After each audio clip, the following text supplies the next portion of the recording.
Salut à tous, c'est Bang de Chano, bienvenue sur cette vidéo qui va parler de séduction sociale, toujours sur The Game. On s'aperçoit de page en page que ça se dégrade, alors c'est intéressant parce qu'on voit vraiment que l'auteur lui-même est en train d'avoir des comportements qui sont de plus en plus problématiques, que ses potes ou ses gourous, ses initiateurs, ses mentors eux-mêmes partent complètement en vrille. Et on va au fur et à mesure, là on est, je pense, dans les 200 premières pages, donc on a fait un tiers du bouquin, on s'aperçoit que ça s'embourbe beaucoup et que ça n'avance pas trop en termes de développement personnel, même si, comme je vous disais, sur certains aspects, on peut se rendre compte qu'il y a des choses intéressantes, il y a des personnes qui sont pertinentes, et c'est normal que dans une communauté, il y ait des gens pertinents. Mais globalement, ce qui est vendu n'est pas forcément hyper clean, quoi, même complètement dégueulasse, et à la limite de la légalité, voire complètement dans l'illégalité, avec un ensemble de comportements et de façons de penser qui ne peut pas créer des liens et des rapports positifs entre les hommes et les femmes, ce qui porte quand même pas mal préjudice pour les générations qui ont suivi dans l'image qu'ils peuvent avoir des femmes et inversement des hommes. Alors, on s'embourbe dans des comportements et des schémas de pensée qui étaient peut-être efficaces 12 mois ou 12 ans auparavant, mais qui à présent nous retiennent enchaînés.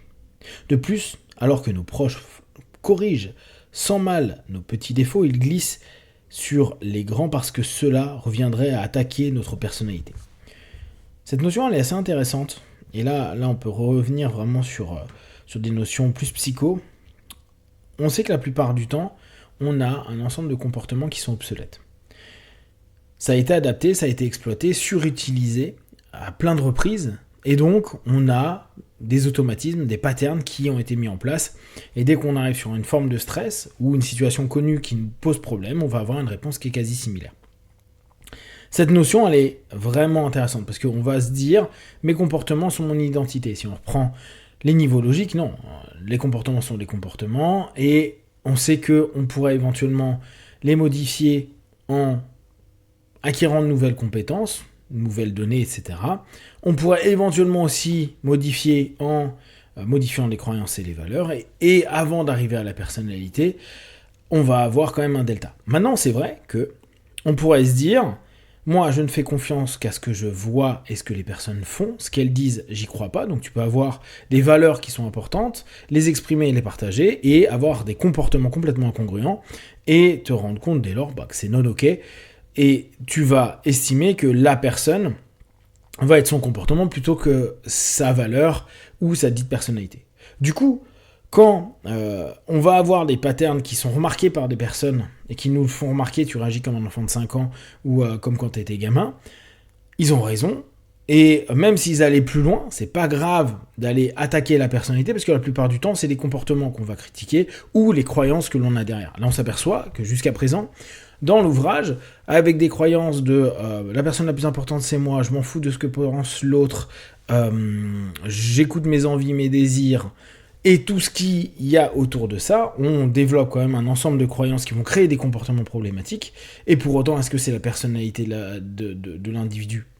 C'est pas dit. Par contre, c'est un constituant actuel à un moment T de sa personnalité, et ses comportements sont une façon d'exprimer des éléments, et c'est pas faux. Du coup, critiquer ça n'est pas un problème. Tu peux clairement dire, t'as une personnalité de merde parce que t'as des comportements de merde, et sur le terrain, là on parle de la drague, t'es un salopard, point. On pourrait dire oui mais non, mais j'ai des valeurs positives, je suis pour le progressisme et tout. Là apparemment ça se voit pas, et t'es pour imposer, jouer, maîtriser, contrôler les femmes, leurs émotions et leurs désirs. Donc on peut très bien faire des raccourcis, et aller critiquer la personnalité n'est pas à ce moment-là problématique. Et nous, dans notre quotidien, il faut aussi accepter que nos comportements résument la perception que les gens ont de notre personnalité. C'est ainsi, et se braquer à ce niveau-là est une grosse erreur. On continue. Tous ces mois d'apprentissage pouvaient donc être corrompus par la célébrité. Pour passer au niveau supérieur, j'allais devoir provoquer le même effet sur les gens que les people. En gros, susciter leur approbation et leur inspirer de la vantardise, la célébrité en moins. Là encore, on voit pour la deuxième fois dans l'ouvrage particulièrement que ils se rendent compte que leur système qui fonctionne tellement bien, avec des personnes qui sont un peu structurées ou des personnes qui ont des comportements qui sont non prévus dans leur cheminement, alors qu'ils ont quand même à peu près tout plein de réponses automatisées, il y a une remise en question assez importante. Et là, en l'occurrence, il se prend une claque parce qu'on l'a confondu avec Moby. Et tout le monde s'est comporté de manière particulièrement joviale. Il a réussi à avoir le numéro de téléphone et embrasser des filles sans problème. Et il se rend compte d'un coup que c'est parce que c'est la célébrité potentielle qu'il était qui a ouvert ses portes. Et aussi bon soit-il en séduction, à charmer les gens, et ça on peut le mettre de façon générale, même si vous devenez hyper bon dans vos modes professionnels, dans vos rapports relationnels, vous allez vous rendre compte que vous êtes rien par rapport à quelqu'un qui suscite, au travers de sa célébrité ou de son argent, énormément de désirs, plus ou moins inconscients des gens, et que les personnes ont une attractivité vers le bling-bling, vers le brillant, vers le connu, vers le reconnu, etc., etc. C'est inconsciemment les personnes que l'on suit, parce qu'on pense que, vu qu'il y a beaucoup de gens derrière, l'espèce va pouvoir continuer dans ce sens-là, parce qu'il y a une tribu entière qui va être là à défendre l'autorité suprême, entre guillemets, la célébrité, etc. Se rendre compte que la technique ne vaut pas juste un statut, c'est hyper compliqué pour eux. Tout comme la technique qui, officiellement, peut te faire sortir avec des mannequins ou des stars, est quand même vachement plus utilisée sur des personnes qui sont ivres et jeunes. Et on s'aperçoit bien des limites du PUA à ce moment-là, et à quel point ils peuvent être frustrés de se rendre compte que, quoi qu'il arrive, même si tu penses à être techniquement au-dessus de tout, il suffit qu'une célébrité qui, en plus, maîtrise un petit peu les interactions soit là, et il y a de fortes chances que tu ne remportes pas l'affrontement, la quête de l'objet qui t'intéresse, objet étant la femme ou toute autre chose, le rapport humain, la mise en avant, etc., du groupe qui est là. Un des derniers points, ça sera que, en l'occurrence, c'est Papa qui étudiait, même avec Calbanian, l'un des professeurs d'hypnose les plus respectés, afin de se faire reconnaître ses talents dans le domaine. Je vous rappelle donc, Calbanian, pour ceux qui ont suivi, vous avez un débrief des cours que j'avais fait avec lui.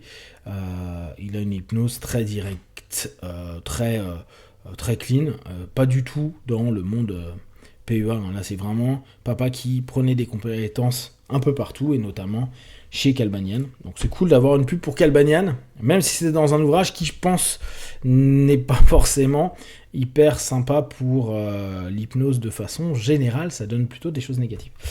Donc, tout ça pour revenir sur et résumer avec cette idée qu'il est important de se rendre compte que dans l'hypnose et dans le PUA, il va y avoir toujours un moment, une limite. Et que cette limite, elle va souvent être proposée par la célébrité, l'argent, le pouvoir qu'ont déjà des personnes. Et que le niveau technique peut emmener jusqu'à un certain niveau, mais sera très facilement dépassé par des personnes qui ont un statut. La technique dépasse rarement le statut. Après, certains pourront dire, j'ai tellement intégré mes techniques que c'est devenu une façon d'être, des compétences qui limite sont dans ma personnalité. Du coup, je peux avoir un statut de séducteur, un statut de Casanova, un statut de chef d'entreprise, de personne qui réussit dans le dev perso, etc. etc. Et là, à ce moment-là, il y a un charisme différent qui se déploie. Cette notion d'association entre la technique ou les comportements et la personnalité, même si beaucoup n'aiment pas l'admettre, l'identité, il faut quand même se rendre compte que les raccourcis qu'on fait, c'est que ce que tu fais, la manière dont tu te comportes, c'est ce que tu es. Et qu'importe le récit que vous allez réciter autour. Si vous avez des questions derrière, vous les partagez sur Facebook, YouTube. J'y répondrai le plus rapidement possible. Et comme d'habitude, de tout ce que je propose, ne prenez que ce qui est bon et juste pour vous tester, observer, analyser et conclure. Be one. Ciao.